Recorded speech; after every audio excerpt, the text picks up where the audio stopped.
Samanta Cakkavalesu Atra Gaccantu Devata Saddhammang Munirajassa Sunantu Saggamokkadang Dhammasavana Kalu Ayang Badanta Dhammasavana Kalu Ayang Badanta Dhammasavana Kalu Ayang Badanta Namo Tassa Bhagavatu Arahatu Samma Sambuddhassa Namo Tassa Bhagavatu Arahatu Samma Sambuddhassa Namo Tassa Bhagavatu Arahatu Samma Sambuddhassa ඒ අපගේ ශාස්ත්‍රු සම්මා සම්බුදුරජාණන් වහන්සේට අප හැම දිනාගේම নমස්කාරය වේවා. සුපින්වත්නි, ඔබ සියලු දෙනාම මේ මොහොතේ ඊටාම ශ්‍රද්ධාවෙන් ධර්ම ශ්‍රවණය කරන්නටයි බණ අහන්නටයි බලාපොරොත්තු වෙමු. බුද්ධ දේශනාවේ අපට මතු කරන දෙයක් තියෙනවා. බුදුරජාණන් වහන්සේ මතක් කරනවා සෝ උබන්තෝ විදිත්වාන මජ්ජේ මන්තාන ලිප්පති තං බ්‍රූමි මහා පුරිසෝති සෝද සිබ්බති මජ්ජගා කියලා. කීනාශ්‍රව වෙච්ච, ඒ කියන්නේ කාමාශ්‍රව, භවාශ්‍රව, අවිජ්ජාශ්‍රව කියන ආශ්‍රව ක්ෂය කරපු කීනාශ්‍රව ස්වභාවයට පත් වෙච්ච, කීනාශ්‍රව ස්වභාවය තුල ස්ථාවර වෙච්ච සෝ උභන්තෝ විදිත්වාන ලෝකයේ අන්ත දෙක බැහැර වෙනවා. මජ්ජේ මන්තාන ලිප්පති මැද නුවණ පිහිටනවා. මැදත් නිකම්ම නුවණ පිහිටනවා නෙමෙයි, මැද විපස්සනා කරමින් මැදද අතහැර දමමින් වාසය කරනවා. නොතැවරී ඉන්නවා, තැවරින්නේ පරිහරණය නොකරනවා නෙමෙයි, තැවරින්නේ නොතැවරී පරිහරණය කරනවා. අපිට බැරි එකම දේ තමයි නොතැවරී පරිහරණය කරන්නේ කොහොමද කියලා. ඒකේ අරහත් චින්තනය නිසා ඒක ක්‍රමානුකූලව පුහුණු කරගන්න ඕන අවධියක්. ඒ විදියට වාසය කරන ශ්‍රාවකයා තුල තම්බ්‍රූමි මහා පුරිසෝති සෝද සිබ්බති මජ්ජගා. එතකොට ඒ පුද්ගලයා තුල ඒ භාවිතය තුලදී ඒ ශ්‍රාවකයා ලෝකය ඉදිරියේ ලෝකේ පරිහරණය කරද්දී ඊටාම සංසුන්ව ලෝකේ පරිහරණය කරද්දී උභය අන්තයට නොඇටි පරිහරණය කිරීම බෞද්ධ චින්තනය. ඒ බෞද්ධ චින්තනයට තමයි අපි ක්‍රමානුකූලව එකතු විය යුත්තේ. ඒ බඳු එකතු වීමක් අපි සකස් කරගත යුතුයි. ඒතර ඒ බඳු එකතු වීමකට අපි අපේ ජීවිතේ විවෘත කරගන්නකොට ඒ විවෘත භාවය තුල සදාතනික නිවීමක්, සුවපත් වීමක් අපට දකින්න පුළුවන්. අද මේ දේශනාව අපි සිද්ධ කරන්නේ සංයුක්ත නිකායේ කන්දක වර්ගයේ පාරිලෙය්‍යක සූත්‍රය ඇසුරින්. ඒ පාරිලෙය්‍යක සූත්‍රය ඇසුරින් දේශනා කරන මේ දේශනාව බොහෝ දෙනෙකුට උදව් වෙයි කියලා අපි හිතනවා. පාරිලෙය්‍යක සූත්‍රය දේශනා කරන කාලේ අපගේ බුදුරජාණන් වහන්සේ වැඩ හිටියේ පාරිලෙය්‍යක වනයේ. ඒ කාලේ භාග්‍යවතුන් වහන්සේ ඊට පෙර මේ දේශනාව වෙන කරන කාලේ බුදුරජාණන් වහන්සේ වැඩ හිටියේ කොසඹෑ නුවර ഘോഷිතාරාමයේ. කියපු ගමන් අපට මතුවෙනවා ස්වාමීන් වහන්සේලා අතර එක්තරා අරුබුදයක් පවා මතුවෙච්ච භූමියක්. ഘോഷිතාරාමයේ බුදුරජාණන් වහන්සේ වැඩ හිටියා. ඒ වැඩ ඉන්නකොට උදේ කාලේ බුදුරජාණන් වහන්සේ සිවුරු පොරවාගෙන, පාත්‍ර සිවුරු අරගෙන කොසඹෑ නුවර පිණ්ඩපාතේ වැඩම කළා. කොසඹෑ නුවර පිණ්ඩපාතේ වැඩම කළා. බුදුරජාණන් වහන්සේ පුබ්බන්න සමයන් නිවාසෙත්වා පත්ත චීවර මාදාය පාත්‍ර සිවුරු අරගෙන කෝසම්බියන් පිණ්ඩහාය පාවිසි. පිඬු පිනිස කොසඹෑ නුවරට පිවිසුණා. කෝසම්බියන් පිණ්ඩාය පරිත්වා පච්චබන්තේ පිණ්ඩපාත පටික්ඛන්තෝ සාමං සේනාසනං සංසාමිත්වා. ඒ කියන්නේ බුදුරජාණන් වහන්සේ පිණ්ඩපාතේ වැඩම කරලා දානි වළඳලා අවසන් වෙලා තමන් වහන්සේ විසින්ම බුදුරජාණන් මේ දේශනාවේ තියෙනවා ඔබ හොඳට බලන්න පාරිලෙය්‍යක සූත්‍රයේ තියෙනවා පාත්‍ර සිවුරු අරගෙන බුදුරජාණන් වහන්සේ සේනාසනයටත් ඇවිල්ලා පිණ්ඩපාතිකින් සේනාසනයටත් ඇවිල්ලා ඒ දානිහිම වළඳලා ඉවර වෙලා බුදුරජාණන් වහන්සේ සේනාසනය අස්පස් කළා. කවුද අස්කලේ? බුදුරජාණන් වහන්සේ. සේනාසනෙම වාග්යවතුන් වහන්සේම අස්පස් කරලා තියෙනවා. සිවුරු එහෙම නමලා ඉතින් බුදුරජාණන් වහන්සේම සේනාසනයත් අස්පස් කරලා තියෙනවා. සේනාසනය අස්පස් කරලා බුදුරජාණන් වහන්සේ මෙතන තියෙනවා සාමං සේනාසනං සංසාමිත්වා පත්ත චීවර මාදාය අනාමන්තෙත්වා උට්ඨාකේ අනපලෝකෙත්වා බික්ඛු සංඝා ඒකෝ අදූතියෝ චාරිකං පක්කාමි කියලා. ඒ කියන්නේ හොඳට පාත්‍ර සිවුරු එහෙම අරගෙන දානි බුදුරජාණන් වහන්සේ ආරාමය අස්පස් කරලා සේනාසනය අස්පස් කරලා ගන්ධ කුටිය අස්පස් කරලා පාත්‍ර සිවුරු අරගෙන හුදෙකලාවේ මෙතන තියෙනවා දෙවන්නේක් නැතුව. ඒ කියන්නේ කවුරුත්ම නැතුව ආනන්ද හාමුදුරුවත් නැතුව චාරිකාවේ නික්මී වදාලා බොහොම නිදහසේ බුදුරජාණන් වහන්සේ වැඩම කළා. ඒතර බුදුරජාණන් වහන්සේ බොහොම නිදහසේ වැඩම කළාම බුදුරජාණන් වහන්සේ ඒ වෙලාවේ වැඩම කරනවා දැකලා හිටපු ආදුනික අලුතෙන් මහාන වෙච්ච ස්වාමීන් වහන්සේලාට මේක හරි අලුත් දර්ශනයක් වුණා. ඒ කියන්නේ මොකද උපස්ථායක ස්වාමීන් වහන්සේලා කීප නමකුත් වැඩ ඉඳලා තිනවා. ප්‍රධාන වශයෙන් ආනන්ද ස්වාමීන් වහන්සේ තමයි. නමුත් තවත් ඔය දැන් ආනන්ද ස්වාමීන් වහන්සේ වැඩ ඉද්දි පවාර උපවාන කියන භික්ෂුව එහෙම බුදුරජාණන්සේට පවන් සලලා තියෙනවා. ඒ කියන්නේ එහෙනම් මේ උපස්ථාන කරන්න එකම පුද්ගලෙක් නෙමෙයි ආනන්දහාර ප්‍රධාන උපස්ථායකයන් වහන්සේ විදිහට වැඩ හිටියා. තවත් අය විවිධ විදියට භාග්‍යවතුන් වහන්සේ උපස්ථාන කළා. ඒතර මෙතන තියෙනවා උපස්ථායක ස්වාමීන් වහන්සේලාවත් ඇමතුවේ නැහැ. ආමන්ත්‍රණය කළේ නැහැ. තනියෙන් බුදුරජාණන් වහන්සේ එහෙම හුදෙකලාවේ වැඩම කළා. භික්ෂු සංඝයාට දැනුම් දීමක් කළේත් නැහැ. එතකොට අතකෝ අඤ්‍යතරා බික්ඛු එක්තරා භික්ෂුවක් අචිරපක්කන්තස්ස භගවතෝ යේනායස්මා ආනන්දෝ තේනුපසංකමි. එක්තරා භික්ෂුවක් ඒ වෙලාවේ ආනන්ද ස්වාමින් වහන්සේ ළඟට ගියා. ගිහින් කිව්වා ආයුෂ්මත් ආනන්දයන් වහන්සේ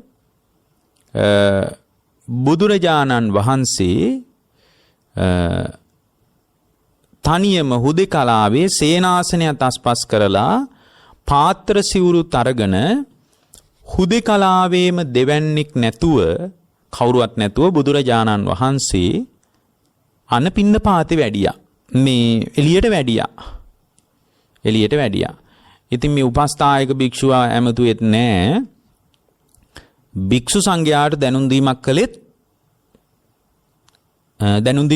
නැහැ. එතකොට ආනන්ද හාමුදුරන් මේක අලුත් අත්දැකීමකුත් නෙමෙයි. ආනන්ද හාමුදුරුවෝ කිව්වා යස්මින් ආවුසෝ සමයේ භගවා සාමං සේනාසනං සංසාමිත්වා පත්ත චීවර මාදාය අනාමන්තෙත්වා උට්ඨාකේ අනපලෝකෙත්වා බික්ඛු සංඝං ඒකෝ අදුතියෝ චාරිකං පක්කමති. ප්‍රිය ආයුෂ්මතුනි යම් වෙලාවක එතකොට අර අහපු අර බුදුරජාණන් වහන්සේ ගැන කියාපු හාමුදුරුවන්ට ආනන්ද හාමුදුරුවෝ දෙන උත්තරේ මොකද්ද? ප්‍රිය ආයුෂ්මතුනි ඒක එච්චර හිතන්න එපා. ඇයි? ඒක එච්චර හිතන්න ඕනේ නැත්තේ යම් වෙලාවක භාග්‍යවතුන් වහන්සේ යස්මින් ආවුසෝ සමයේ භගවා සාමං සේනාසනං සංසාමිත්වා පත්ත චීවර මාදාය යම් වෙලාවක භාග්‍යවතුන් වහන්සේ තමන් වහන්සේ විසින්ම සේනාසනේ අස්පස් කරලා පාත්‍ර සිවුරු අරගෙන හුදෙකලාවේම දෙවන්නේක් නැතුව චාරිකාවෙන් නික්මී වදාරනවා නම් උපස්ථාන භික්ෂුන් අමතන්නෙත් නැත්තම් භික්ෂු සංඝයාව දැනුවත් කරන්නෙත් නැත්තම් භාග්‍යවතුන් වහන්සේ හුදෙකලාවේ වැඩ සිටීමටයි ඒ කාලේ කැමති වන්නේ. බුදුරජාණන් වහන්සේ රුචි වන්නේ හුදෙකලාවේ වැඩ ඉන්න. ඒකයි උපස්ථාන භික්ෂුවටවත් ආමන්ත්‍රණය කරන්නේ නැත්තේ. ඔබ වහන්සේකට වැඩි එච්චර ඒක හිතන්න එපා. අන්න ඒ බඳු අවස්ථාවක් තමයි ඔය. ඒ වගේ වෙලාවක කවුරුවත් භාග්‍යවතුන් වහන්සේගේ පසිපසින් ගමන් කරන එක සුදුසු නෑ. බුදුරජාණන් වහන්සේ පිටිපසින් ගමන් කරන්න ඕනේ නෑ කවුරුත්. ඒ බඳු අවස්ථා වෙලා තියෙනවා. ඒතකොට මේ හාමුදුරුවන්ට ඒක තේරෙන්නේ නෑ. මොකද මේ හාමුදුරුවෝ එච්චර පරණ හාමුදුරුවෝ කෙනෙක් නෙමෙයි වෙන්න ඇති. අතකෝ භගවා අනුපුබ්බේන චාරිකං චරමානෝ යේන පාරිලෙය්‍යකං. එතකොට භාග්‍යවතුන් වහන්සේ අනුපිළිවෙලින් චාරිකාවේ හැසිරීලා සැලකිය යුතු වෙලාවක් ගින් සැරිසරලා වඩමින් පාරිලෙය්‍ය වනයේ වෙත වැඩම කරලා වැඩ හිටියා. එතකොට බුදුරජාණන් වහන්සේ වැඩියේ පාරිලෙය්‍ය වනයේ හුදකලාවේ වැඩින්ටයි. එතකොට ඒකට හුදකලාවේ වඩින බව දැනගන්න බුදුරජාණන් වහන්සේ කුටිය සේනාසනේ අස්පස් කරලා ආනන්දහරු හිටියත් ඒම බුදුරජාණන් වහන්සේ පාත්‍ර සිවුරු අරගෙන වඩිනවා. එතකොට බුදුරජාණන් වහන්සේම වැඩම කරන්නේ නිකම්ම නෙමෙයි. භාග්‍යවතුන් වහන්සේ අනුපිළිවෙලින් චාරිකාවේ වැඩම කරලා පාරිලෙය්‍ය වනයේටත් වැඩම කළා. එතකොට පාරිලෙය්‍ය වනයේට බුදුරජාණන් වහන්සේ වැඩම කරලා බොහෝම ලස්සන සල් ගහක් මුල පාරිලෙය්‍ය වනයේ සල් ගහක් මුල භාග්‍යවතුන් වහන්සේ වැඩ හිටියා. භාග්‍යවතුන් වහන්සේ වැඩ ඉන්නකොට එතකොට බොහෝ ස්වාමින් වහන්සේලා ආනන්ද ස්වාමින් වහන්සේ වෙත පැමිණිලා ආනන්ද හාමුදුරන්ට කිව්වා.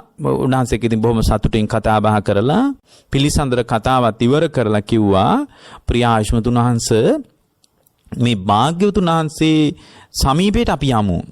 උන්වහන්සේ උදේකලා වැඩ ඉන්නවා. කොහෙද? පාරිලෙය්‍ය වනයේ සල්ගහක් මුලයි වැඩ ඉන්නේ. ඒ නිසා ආයුෂ්මතුනි අපි ගිහින් භාග්‍යවතුන් වහන්සේ සමග මේ හුදෙකලාවේ බොහොම ප්‍රියමනාප දහම් කතාවක යෙදෙමු. ප්‍රියමනාප දහම් කතාවක යෙදෙමු. අපි ඒ බඳු කතාවකට අපි මේ වෙලාවේ කැමති වෙමු ආනන්ද හාමුදුරුවෝ. මොකද ආනන්ද හාමුදුරුවෝ තමයි භාග්‍යවතුන් වහන්සේගේ ස්වභාවය හොඳටම දන්නේ. අතකෝ ආයස්මා ආනන්දෝ තේම බික්කු සද්දින් යේන පාරිලෙය්‍යකං බද්දසාල මූලං යේන භගවා තේන උපසංකමේ උපසංකමිත්වා භගවන්තං අභිවාදෙත්වා ඒකමන්තං නිසීති. එතකොට ආනන්ද හාමුදුරුවෝ මොකද කළේ? අර භික්ෂුන් වහන්සේලා සමග පාරිලෙය්‍ය වනයේට ඒ සුන්දර සාල රුක් ශෙවණට බුදුරජාණන් වහන්සේ වැඩ ඉන්න තැනට පැමිණුණා. පැමිණිලා භාග්‍යවතුන් වහන්සේට වන්දනා කළා. එකත් පස්ස වාඩි වුණා. එක පැත්තකින් වාඩි වුණ ඒ ස්වාමීන් වහන්සේලා භාග්‍යවතුන් වහන්සේට ධර්ම කතාවෙන් කරුණු දැක්කුවා. ධර්ම කතාවෙන් කරුණු දක්කලා දහම් කතාවෙන් සමාදන් කරවලා බුදුරජාණන් වහන්සේ සමග පිළිසඳර කතාවක යෙදිලා ඒ ස්වාමීන් වහන්සේට නොයෙකුත් අනුශාසනා කළා. භාග්‍යවතුන් වහන්සේ හුදෙකලා වැඩ හිටියට ඒ බුදුරජාණන් වහන්සේ භික්ෂු සංඝයා ප්‍රතික්ෂේප කළේ නැහැ. එතකොට ඒ වෙලාවේ එක්තරා භික්ෂුවකගේ හිතේ ඇති වුණ අදහසක් තිබ්බා. එතනට වැඩිය අලුත් හාමුදුරුවන්ගේ එක අදහසක් තිබ්බා. මොකක්ද ඒ ස්වාමීන් වහන්සේගේ හිතේ තිබ්බ අදහස?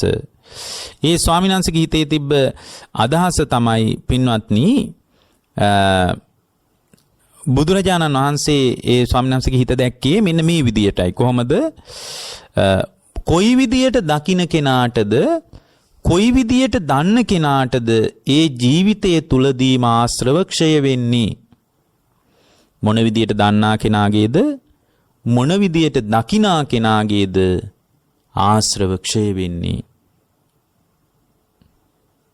කොහොම දැක්කොත් කොහොම දැනගත්තොත් මේ පුද්ගලයාගේ ආශ්‍රවයන් ක්ෂය වෙලා යන්නේ? එතකොට ආශ්‍රව ක්ෂය වීම පිළිබඳව විමසීමක්, ආශ්‍රව ක්ෂය වීම පිළිබඳව කතාවක්, ආශ්‍රව ක්ෂය වීම පිළිබඳව පණිවිඩයක් විමසා සිටියා. එතකොට මේ විමසා සිටියා කියන්නේ ස්වාමීන් වහන්සේට හිතේ ඇති වුණා එහෙම අදහසක්. කොහොමද? මොන විදියට දන්න කෙනාගේද මොන විදියට දකින්න කෙනාගේද ආශ්‍රව ක්ෂය වෙලා යන්නේ? ඒ වෙලාවේ අතකෝ භගවා තස්ස බික්කුණෝ ච චේතසා චේතෝ පරිවිතක්ක මඤ්ඤාය බික්ඛු ආමන්තේසි. ඒ මොහොතේ භාගතුන් වහන්සේ අර භික්ෂුවගේ හිතේ විතර්කේ දැනගත්තා. කල්පනාව දැනගත්තා. දැනගෙන පොදුවේ සංඝයා ආමන්ත්‍රණය කළා. පොදුවේ භික්ෂු සංඝයා ආමන්ත්‍රණය කළා. එතකොට මේ පොදුවේ භික්ෂු සංඝයා ආමන්ත්‍රණය කරලා බුදුරජාණන් වහන්සේ මතක් කරනවා මයා ධම්මෝ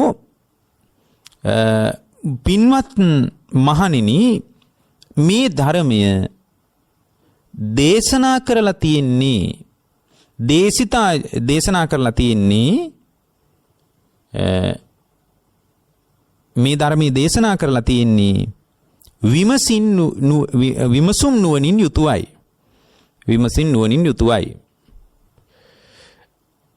ඒ වගේම දේශිතා චත්තාරු සතිපට්ඨාන චතර සතිපට්ඨානයේ දේශනා කරලා තියෙනෙත් නුවණින් විමසී මේ සතර සතිපට්ඨානයේ දේශනා කරලා තියෙනෙත් විමසන නුවණින් යුතුවයි. ඒ වගේම සතර සම්‍යක්ප්‍රදාන වීරිය උපන් කුසලය පැවැත්වීමත් නූපන් කුසල ඉපදවීමත් ඒ කියන්නේ බොජ්ජංග ධර්ම උපද්දවනවා. නූපන් අකුසලය නූපදවීමත් උපන් අකුසලයේ මැඩපවත්වනවා. ඒ කියන්නේ නීවරණ ධර්ම සමනී කොට මැඩපවත්වනවා. එතකොට මේ දෙපැත්තම ඒ කියන්නේ සතර සම්‍යක්ප්‍රදාන වීරිය දේශනා කරලා තියෙන්නේ විමසන නුවණින් යුතුවයි. ඒ වගේම සතර එර්ධිපාද දේශනා කරලා තියෙන්නේ විමසන නුවණින් යුතුවයි. පංච ඉන්ද්‍රිය දේශනා කරලා තියෙනෙත් විමසන නුවණින් යුතුවයි. පංච බල දේශනා කරලා තියෙනෙත් විමසන නුවණින් යුතුවයි. සප්ත බොජ්ජංග දේශනා කරලා තියෙනෙත් විමසුම් නුවණින් යුතුවයි.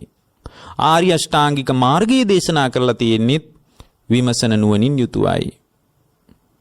පින්වත් මහණෙනි මම ඔය විදියට සත්‍තිස් බෝධිපාක්ෂික ධර්මය මං ඔය විදියට දේශනා කරපු සත්‍තිස් බෝධිපාක්ෂික ධර්මය නුවණින් විමසුම් නුවණකින් යුතුවයි මම ඔබට මේවා දේශනා කරලා තියෙන්නේ. ඒ නිසා පින්වත් මහණෙනි නුඹලා මේවා එකපාර පිළිගන්න ඕන නෑ. මහණෙනි මම ඔය විදියට ඊටා මනාකොට නුවණින් විමසා දේශනා කොට වදාළ ධර්මයක් තමයි ඔබ ඉදිරියේ තියෙන්නේ සත්‍තිස් බෝධිපාක්ෂික ධර්මය. ඒ නිසා පින්වත් මහණෙනි ඇතැම් භික්ෂුවකගේ හිතේ මෙවැනි අදහසක් ඇති වෙන්න පුළුවන්. මොන විදියට අවබෝධ කරනකොටද මොන විදියට දකිනකොටද ජීවිතය ආශ්‍රව ක්ෂය වෙන්නේ කියලා අදහසක් එන්න පුළුවන්. පින්වත් මහණෙනි ඒකට දෙන්න පුළුවන් අදහස මොකද්ද? ඔන්න බුදුරජාණන් වහන්සේ මතක් කරනවා. මේ ඒ කියන්නේ මේ ධර්මයේ පිළිවෙල හැකිලෙන්න එපා.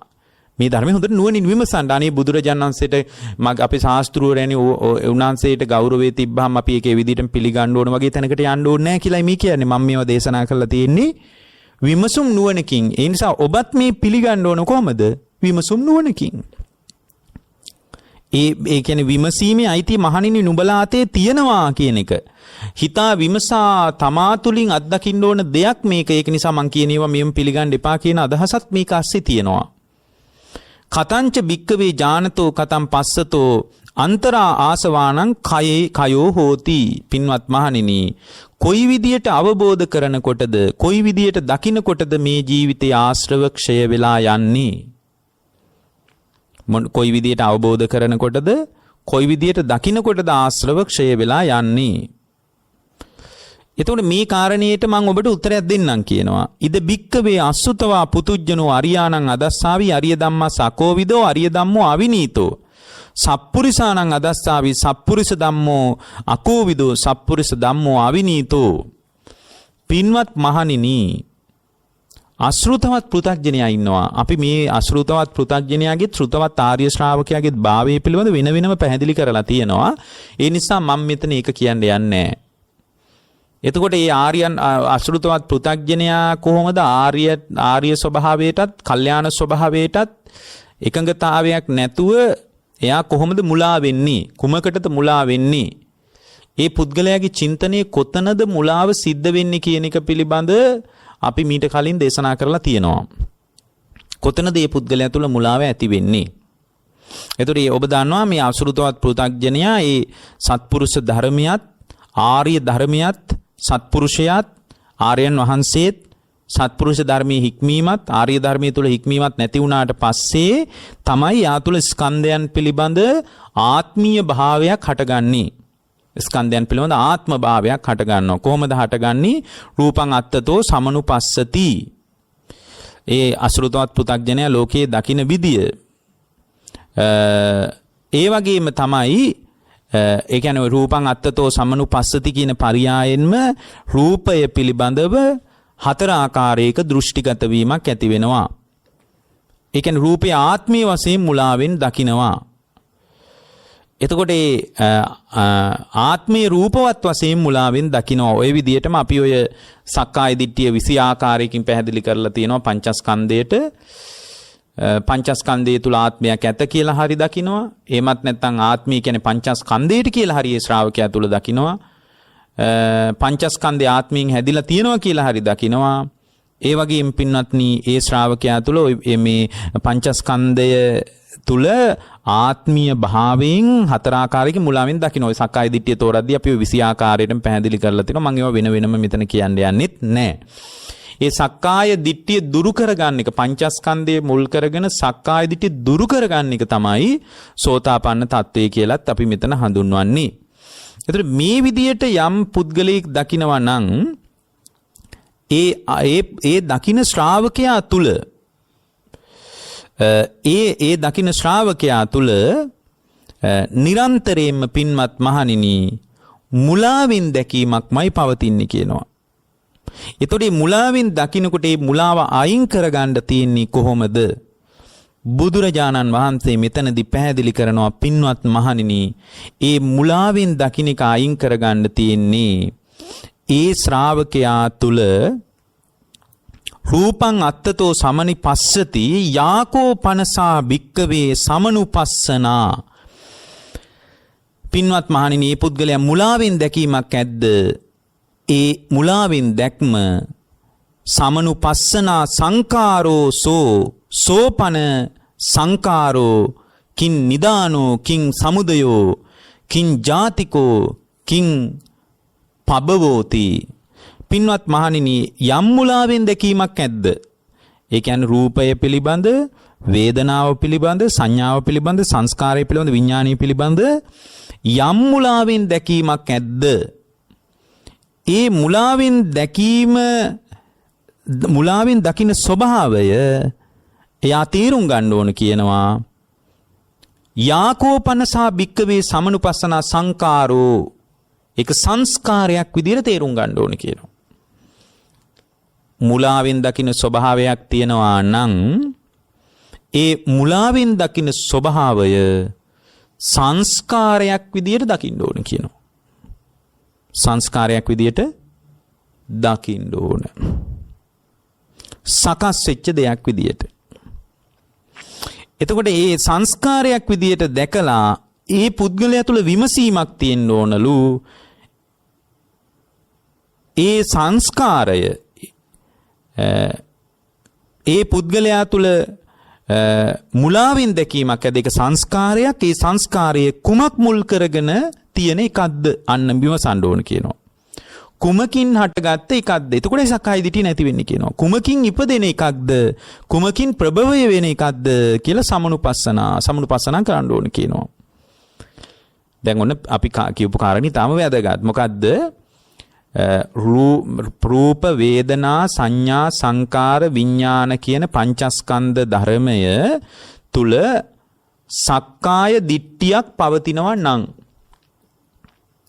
සක්කාය දිට්ඨියක් පවතිනවා නම් ඒ සක්කාය දිට්ඨිය දුරු කර ගැනීම පිණිස ඒ පුද්ගලයා සක්කාය දිට්ඨිය දුරු කර ගැනීම පිණිස සක්කාය දිට්ඨිය දුරු කර ගන්න ඕන නම් එයා එක පළවෙනියෙන් දකින්න ඕන කියනවා යාකෝ පනසා භික්කවේ සමනුපස්සනා සංකාරෝසෝ. සංකාරයක් විදියට දකින්න ඕන. සංස්කාරයක් හැටියට දකින්න ඕන. ඒ කියන්නේ මේක සකස් වෙච්ච දෙයක් විදියට දකින්න ඕන. සකස් වෙච්ච දෙයක් විදියට දකින්න ඕන. එතකොට මේ සංස්කාර මේක සකස් වෙච්ච දෙයක්. මේක කවුරුවත් හදාපු එකක් නෙමෙයි. මා තුල මේක රූප වේදනා සංඥා සංකාර විඥාන කියන පංචස්කන්ධේ සකස් වෙච්ච දෙයක්. එතකොට පංචස්කන්ධය කියන එක සකස් වෙච්ච දෙයක් නම් ඒ පංචස්කන්ධය තුල ආත්මීය වශයෙන් මා තුල වැරදි දෘෂ්ටිගත වීමක් වැරදි දැක්මක් පවතිනවා නම් ඒක සකස් වෙච්ච දෙයක් විදිහට දැනගෙන ඒ මුලාවෙන් දකින ශ්‍රාවකයා විසින් ඒක සංස්කාරයක් කියලා තේරුම් අරගෙන එයා කල්පනා කරන්න ඕන කියනවා මේක කුමකින් හටගත් එකක්ද කුමකින් ඉපදෙන එකක්ද කුමකින් ප්‍රභවය වන එකක්ද කියලා ඒ සංස්කාරයේ පිළිබඳව විමසන්න ඕන කියනවා. එතකොටයි සක්කාය දිට්ඨිය දුරු කරගන්න පුළුවන් කියනවා. සකස් වෙච්ච බව තේරුම් ගන්නකොටම හේතුඵල වශයෙන් ඒ ශ්‍රාවකයාට නුවණක් ඇති වෙනවා. සකස් වුණා නම් කුමකින්ද සකස් වුණේ කියලාත් හොයන්න වෙනවා. සකස් වුණා නම් කුමකින්ද සකස් වුණේ කියලාත් හොයන්න වෙනවා. එතකොට මේ සකස් වෙච්ච හේතු වෙනස් කිරීමෙන් තමයි මේ සකස් වීමට පිළියම් යොදන්න පුළුවන් කියන අදහසකටත් එනවා. එතකොට මේ පුද්ගලයා තුල දෘෂ්ටිගත වීමක් ඇති වෙන්නේ නැහැ. අන්තයකට වැටීමක් ඇති වෙන්නේ නැහැ. ඊළඟට බුදුරජාණන් වහන්සේ මෙතන පැහැදිලි කරනවා. අවිජ්ජා සම්පස්සජේන භික්කවේ. ඒක හොඳට අහගන්න. අවිජ්ජා සම්පස්සජේන භික්කවේ වේදිතේන පුට්ටස්ස අසුතවතෝ පුතුජනස්ස uppannā තණ්හා තතෝ ජෝසෝ සංකාරෝ. පින්වත් මහණෙනි, අවිජ්ජා සම්පස්සජේන භික්කවේ වේදිතේන කුමකින්ද මේක සකස් වුනේ? මොකක්ද මේ සකස් වීම ගැන කතා කරන්නේ? රූප, වේදනා, සංඥා, සංකාර, විඥාන. මේ පංචස්කන්ධයේ පිළිබඳ අර රූපං අත්තතෝ සමනුපස්සති ආදී වශයෙන් පංචස්කන්ධයේම පිළිබඳ 20 ආකාරයක සක්කාය දිට්ඨියක් තියෙනවා. 4 බැගින් 5ට. ඒතරේ 20 ආකාරයක පවතින සක්කාය දිට්ඨිය කියන එක අයින් වීමෙන් තමයි සෝතාපන්න වෙන්න පුළුවන්. සෝතාපන්න වීමක් ගැන කතා කරන්න බෑ නැත්තම්. එතකොට මේ සක්කාය දිට්ඨිය අයින් කරගෙන සෝවාන් වෙනවා නම් එයා පළවෙනියෙන් දැනගන්න ඕන මොකද්ද? යාකෝපනසා භික්කවේ සමනුපස්සනා සංකාරෝ. මේවා සකස් වෙච්ච දේවල්. සකස් වීමක් තියෙන්නේ, සංකාරයක් සකස් වීමක් තියෙන්නේ. හේතුඵල ධමින් සකස් වෙලයි තියෙන්නේ. ඒකයි මේවා පිළිබඳ සක්කාය දිට්ඨිය අපිට ඇති වෙලා තියෙන්නේ. ඒක දුරු කරගන්නයි අපිට උවමනාවක් තියෙන්නේ. එතකොට මෙතන මේ සංකාරයක් කියලා තේරුම් ගන්න බුදුරජාණන් වහන්සේ දේශනා කරපු දේශනාවම ඇති. ඒක අපිට අමුතුවෙන් අලුතින් පරිශන කරන්න දෙයක්වත් නැහැ. ඒක තේරුම් ගත්ත ශ්‍රාවකයා විසින් සෝපන සංකාරෝකින් නිදානෝකින් සමුදයෝකින් ජාතිකෝකින් පබවෝති. බුදුරජාණන් වහන්සේ මෙතනදී මතු කරනවා පින්වත් මහණෙනි ඊළඟ පියවර විදියට එයා විමසන්න ඕන කියනවා. හරි මේක සංස්කාරයක් නම් මේ සංස්කාරයේ කුමක් මුල් කරගෙන තියෙන එකක්ද?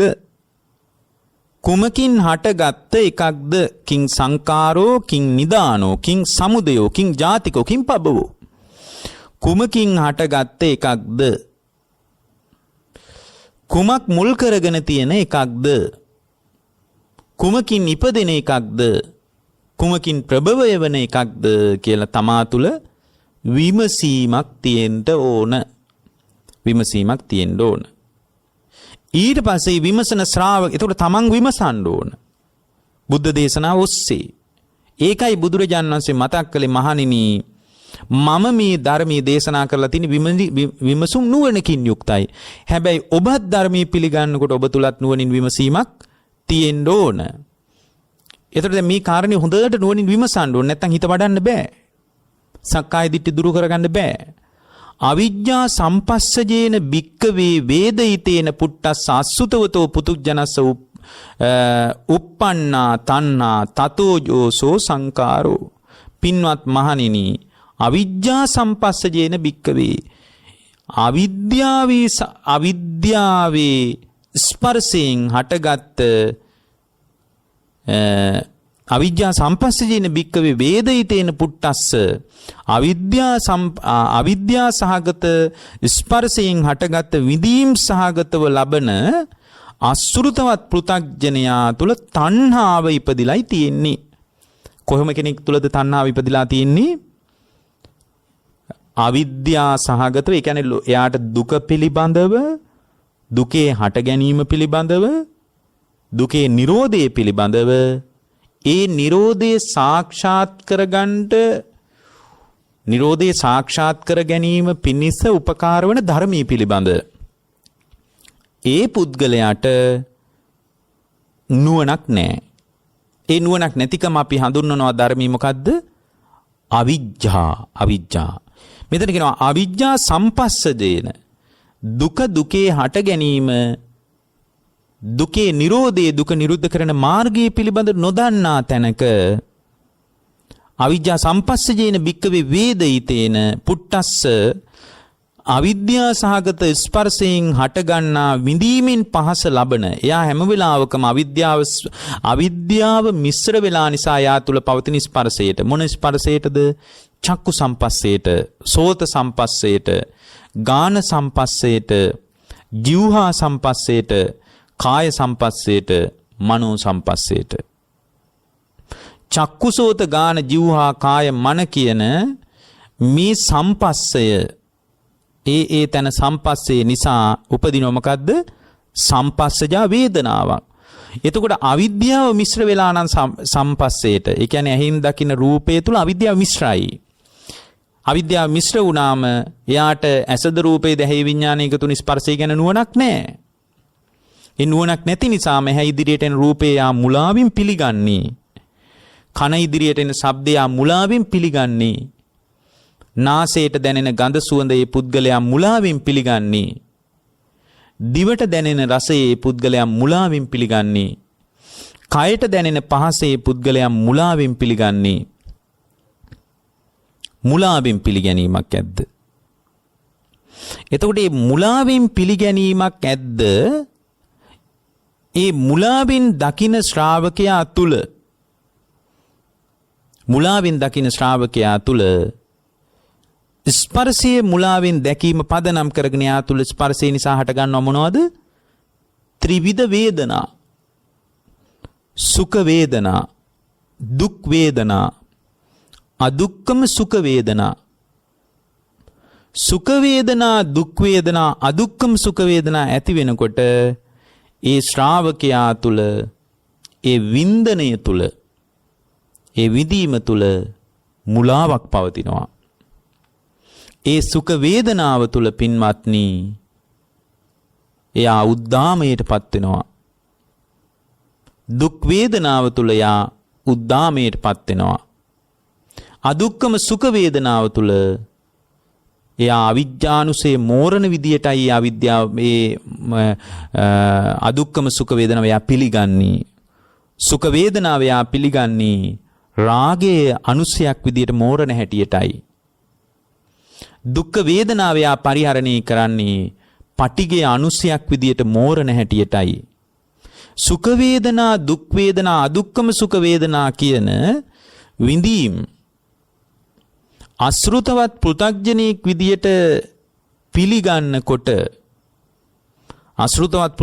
විදියට පිළිගන්නකොට ඒ පිළිගත් ශ්‍රාවකයාගේ ජීවිතය තුල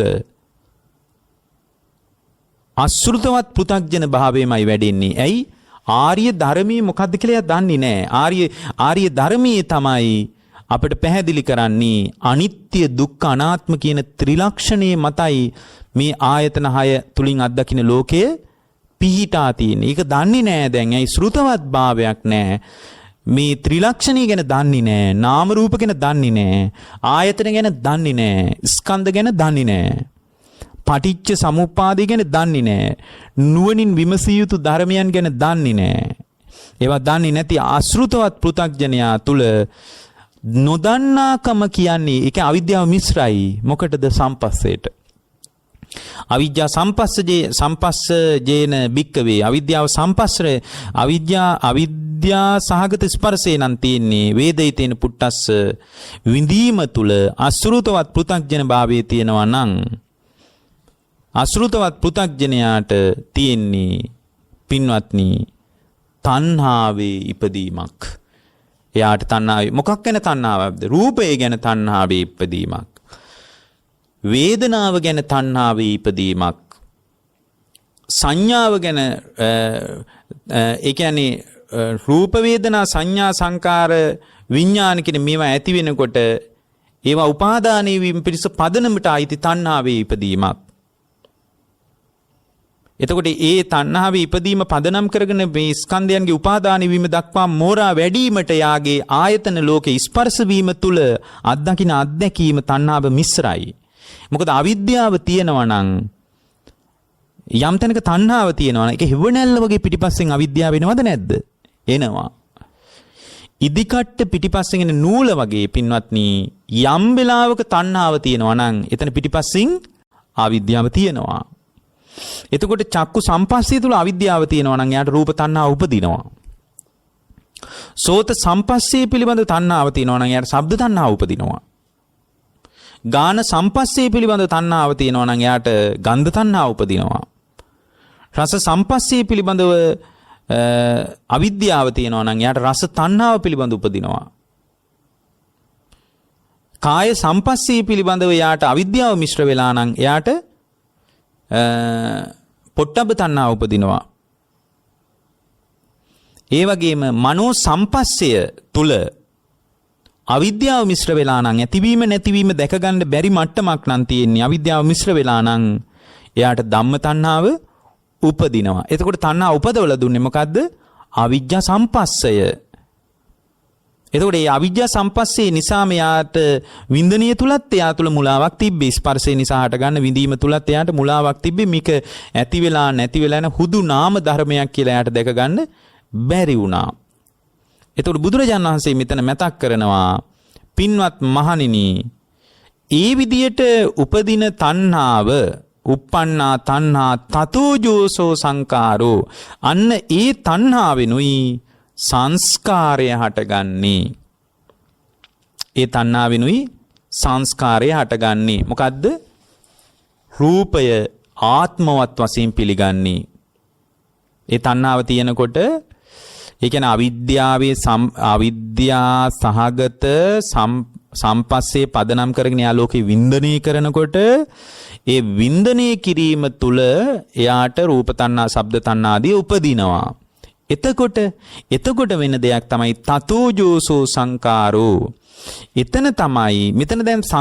මෙතන තමයි විෂයාකාරීක සක්කාය දිට්ඨිය නම් සකස් වීම සිද්ධ වෙන්නේ. ඇයින් රූපේ දැක්කහම, කනින් ශබ්දය ඇහුවාම, දිවට රස දැනුණාම, කයට පහස දැනුණාම, මේ පහස පදනම් කරගෙන ඒ පුද්ගලයා තුල පින්වත්නි ඒ පහස විඳින මම මේ පැත්තේ ඉන්නවා. එක්ක පහස ගෙනත් දුන්න එයා අනිත් පැත්තේ ඉන්නවා. එයාගේ පහස තමයි මහ පුදුම රමණීය, ආස්වාද ජනක. මට තමයි මේ පහස හොඳට දැනුනේ කියලා හැම වෙලාවකම රූප, ශබ්ද, ගන්ධ, රස, පොට්ටබ්බ ධම්ම කියන මේවා පිළිබඳව තණ්හාව උපදිනවා. ඇයි? එයාට තේරෙන්නේ නැහැ. ඒ තණ්හාව පදනම් කරගෙන ඊළඟ පියවර විදියට සිද්ධ වෙන සංසිද්ධිය කොහොමද දන්නේ නැහැ. මොකද අසෘතවත් පෘථග්ජනීකයා. අසෘතවත් පෘථග්ජනීක. ශ්‍රුතවත් ආර්ය ශ්‍රාවකෙක් නෙමෙයි. එතකොට ඒ පුද්ගලයා විසින් තේරුම් ගන්න ඕන ඒ විදියට තණ්හා උපන්නට පස්සේ තතෝජෝසෝ සංකාරෝ, අන්න එතනයි සංකාරය උපදින්නේ. මොකද්ද සංකාරය? රූපං අත්තතෝ සමනිපස්සති යාකෝ පනසා භික්කවේ සමනුපස්සනා සංකාරෝසු. ඒ කියන්නේ අර මම උදාහරණයක් කිව්වේ, රූපය ආත්මවත් කියලා හිතාගෙන පංචස්කන්ධය පිළිබඳ විෂයාකාරයකම දෘෂ්ටියක් ඇති වෙනවනේ. ඒ දෘෂ්ටිය සංස්කාරයක්, සකස් වෙච්ච එකක්. එතකොට මේ විෂයාකාරික සක්කාය දිට්ඨිය මම මගේ කියන හැඟීම පදනම් වෙච්ච එකක් නේ සක්කාය දිට්ඨිය කියන්නේ. එතකොට ඒ විදියට පින්වත්නි අවිද්‍යාව සම්පස්සේ පදනම් කරගෙන මේ පුද්ගලයා තුළ විෂයාකාරික සක්කාය දිට්ඨිය සකස් වෙච්ච එකක්, සංකාරයක් කියලා දැනගත්තට පස්සේ ඒක සකස්ුනේ කොහොමද කියලා දැන් අපට හරියට පේනවා. මොකද්ද? අවිද්‍යා සම්පස්සයත් විඳීම තුල අවිද්‍යාවේ මුලාවත් පදනම් කරගෙන අසෘතවත් පෘථග්ජනීක් තුල තණ්හාව උපදිනවා. ඒ තණ්හාව නිසා ඇහෙන් රූපේ දැක්කහම, කයෙන් කනින් ශබ්ද ඇහුවාම, නාසයට ගඳ සුවඳ දැනුණාම, දිවට රස දැනුණාම, කයට පහස දැනුණාම අර විෂයාකයි සක්කාය දිට්ඨිය මෝරන්නේ ඒක මෙන්න මේ විදිහට හේතු සහිතව අවිජ්ජා සම්පස්සේ නිසා විඳීම තුල මුලා වෙලා අසෘතවත් පෘථග්ජනෙක් විදිහට තණ්හාව හදාගත්ත නිසා තමා තුළ උපාදානීය ස්වභාවයක් පවතිනවා කියලා නොදන්නාකම නිසාම විඳින මම මේ පැත්තේ ඉන්නවා වේදනාව ගෙනාපු සාධකයේ බාහිරින් පවතිනවා කියලා එළියේද ඇතුළේද Tamanගේ විඥානයේ පිහිටුවාගෙන ඉන්න ගතියක් හිත පිහිටුවාගෙන ඉන්න ගතියක් තියෙනවා. මේ පිහිටුවා ගැනීමේ ප්‍රතිලාභයක් හැටියට තමයි පුද්ගලයා තුළ සක්කාය දිට්ඨිය උපදින්නේ. සක්කාය දිට්ඨිය එහෙමනම් හේතු සහිතයි සංස්කාරයක්. දැන් ඔබට මේ ආයතනවල ස්පර්ශය නිසා කොහොමද පංචස්කන්ධය පහළ වෙන්නේ කියලා දැන් කියන්න දෙයක් නැහැ. ඒක දන්නවා අපේ දේශනාම අහලා.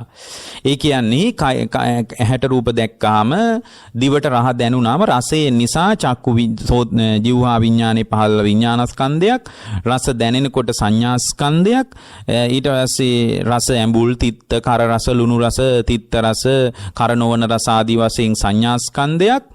ඊට පස්සේ ඒකට අනුව පින්වත්නි රසනං සුඛ වේදනාවක්, රස නැත්නම් දුක්ඛ වේදනාවක් ආදී වගේ තමන් තුළ වේදනා ස්කන්ධයක්.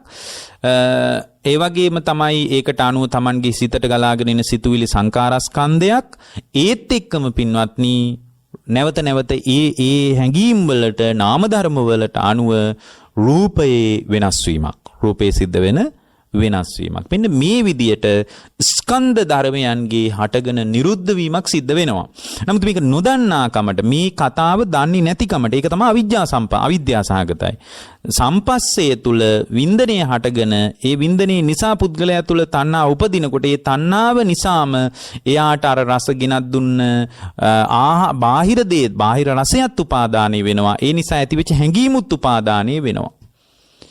එතන තමයි පංච උපාදානස්කන්ධයක් පවතින්නේ. එතකොට මේ උපාදානෙ වුණාම රස විඳින මම මෙහි ඉන්නවා.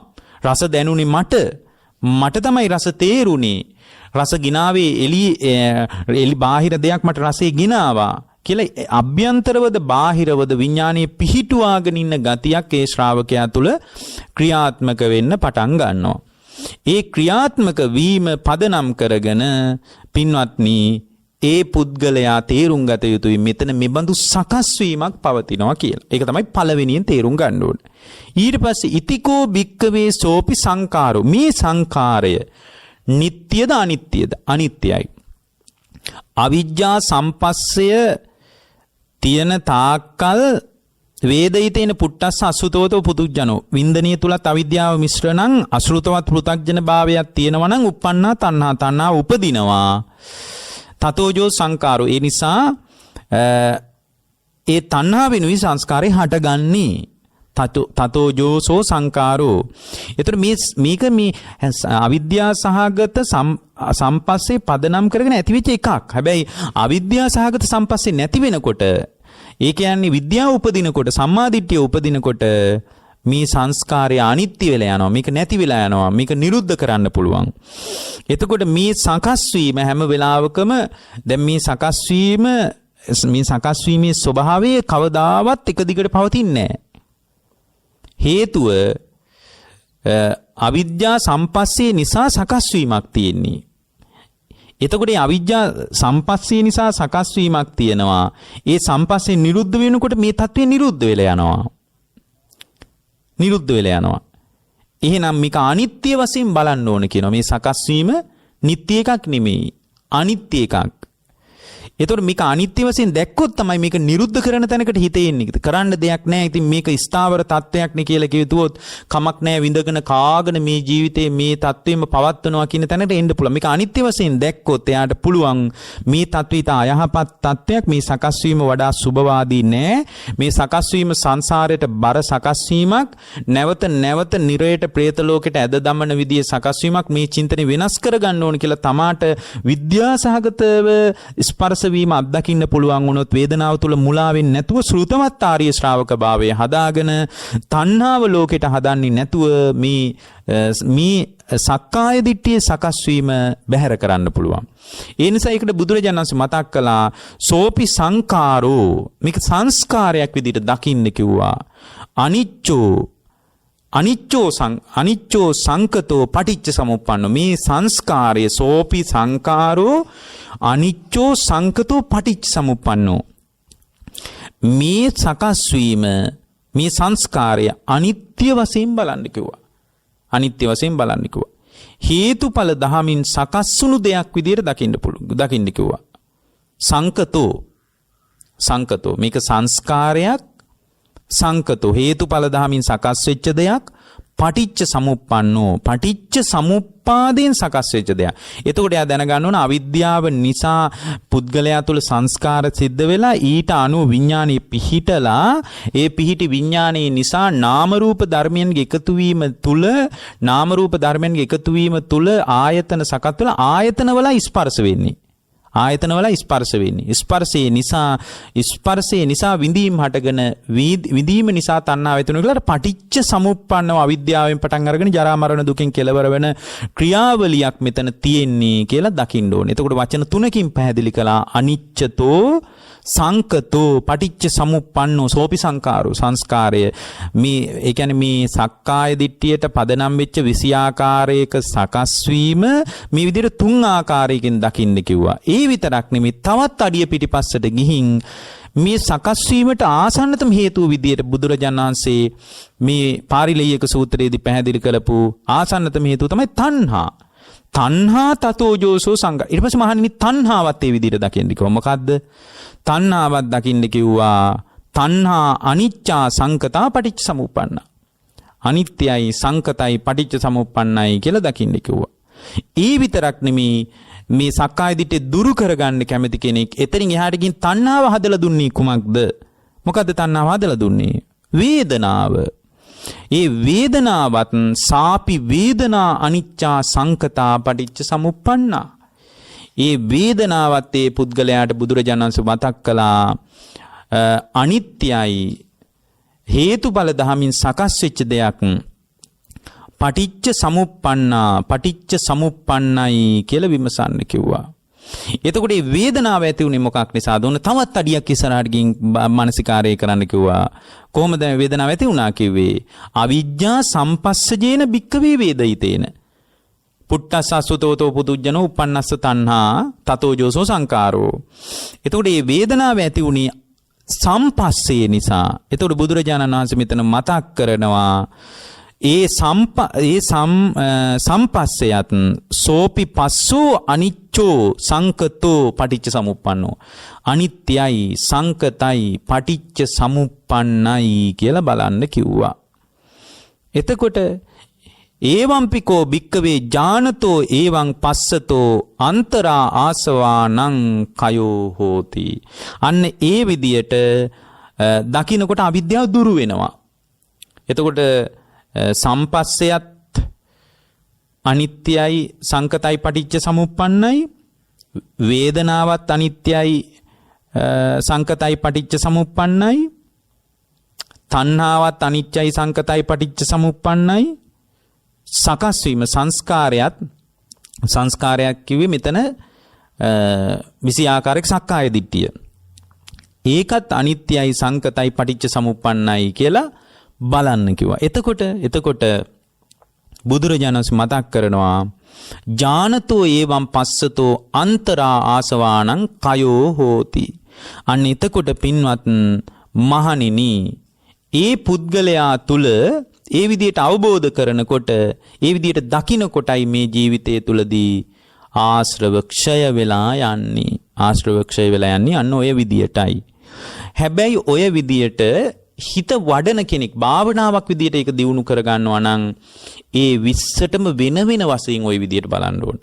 දැන් අපි කිව්වේ රූපං අත්තතෝ සමනුපස්සති යාකෝ පනසා භික්කවේ සමනුපස්සනා සංකාරෝසෝ පන සංකාරෝ කින් නිදානං කින් සමුදයං කින් ජාතිකෝ කින් පබවෝ ආදි වශයෙන් රූපය මේ 20ටම ওই විදිහට වෙන බලන්න. රූපං අත්තතෝ සමනුපස්සති ආදී පරයයන් බැලුවගේ 20ටම වෙන වෙනම බලන්න ඕන. අන්න එහෙම බලනකොට ආශ්‍රව ක්ෂය වෙලා ගිහින් යා අවබෝධය තුල පිහිටන්න පටන් ගන්නවා. අන්න ඒ බඳු අවබෝධයක් තුල පිහිටවා ගැනීමට මේ දේශනාව උපකාර වේවා කියලා දේශනාව නිමා කරනවා. අද දේශනාවේ දායකත්වයෙන් කටයුතු කරනු ලබන්නේ පොළොන්නරු